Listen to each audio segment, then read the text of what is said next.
Chapter 12. Rishyasringa agrees to assist in the sacrifice.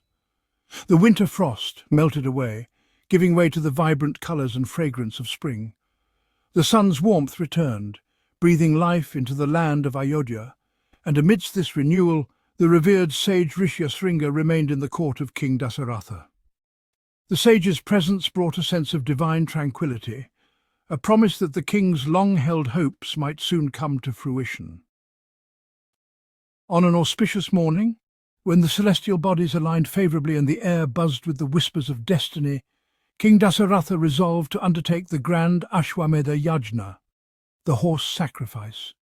This was no ordinary ritual. It was a sacred invocation, a plea to the gods to bless him with an heir who would continue his dynasty and protect his kingdom. The decision was not made lightly, for the king's heart carried the weight of unfulfilled longing for a child. With deep reverence, the king approached Rishyasringa, bowing low before the saint whose presence shone like the morning sun. His voice, filled with humility, echoed through the royal hall as he said, "O sage, who is like unto the gods themselves, I seek your guidance and blessings. I desire to perform the horse sacrifice in hopes of securing the future of my lineage. Will you guide us through this sacred rite?" The sage, wise and compassionate, smiled at the king's earnestness. "O king, your intentions are noble, and I shall assist you in this holy endeavour. Prepare the necessary materials for the ceremony and release the consecrated horse that it may roam freely, unchallenged. Only then can we proceed with the sacrifice according to the ancient laws."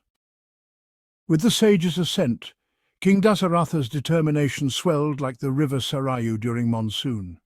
He turned to his trusted minister Sumantra and commanded him with urgency, "Summon the most learned priests and sages, those whose knowledge of the Vedas is unparalleled. Invite the venerable Vamadeva, the wise Javali, the sage Kasyapa, our high priest Vasishtha, and other revered Brahmins."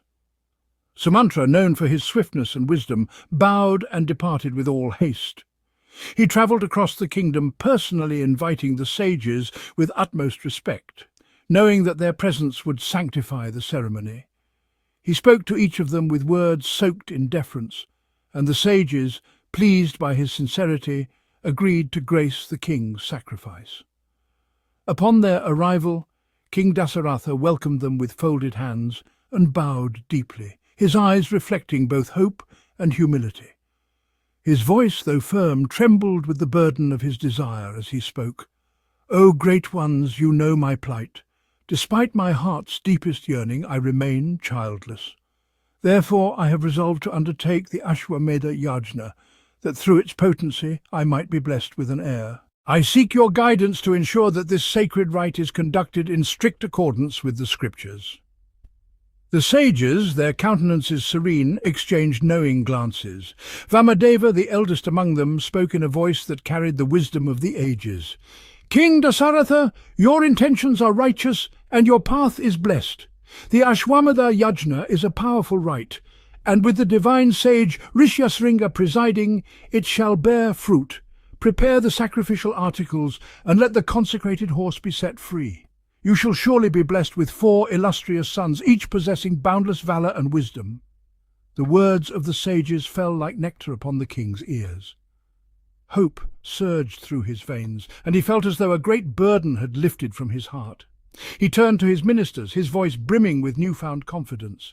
"Sumantra, assemble 4 accomplished priests and release the horse, guarded by a retinue of 400 valiant warriors. Let the sacrificial pavilion be erected on the banks of the Sarayu, its altar pure and sanctified, and ensure that every rite is performed with utmost precision, leaving no room for error or obstruction." He continued, his tone becoming grave. "In times past, many have been impeded by malevolent beings during such rites. I will not allow my sacrifice to be thwarted. Let there be no suffering among the priests or those gathered.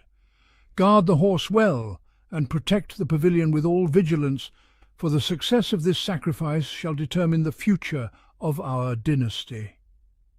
The ministers, moved by the king's words and charged with the sacred duty, vowed to fulfill his commands. They dispatched skilled craftsmen to build the grand pavilion, adorned with flowers and fragrant sandalwood. The banks of the Sarayu became a place of holy preparation, where the air was thick with the sound of Vedic chants, and the fragrance of clarified butter being prepared for offerings filled the breeze.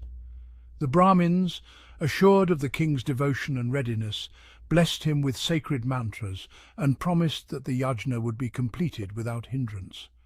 They departed with grace, their hearts warmed by the king's sincerity, leaving him with a sense of divine assurance. With the sages gone, King Dasaratha dismissed his ministers for the night, his heart lighter than it had been in years. He retreated to his private chambers, where he stood by the window gazing out at the night sky.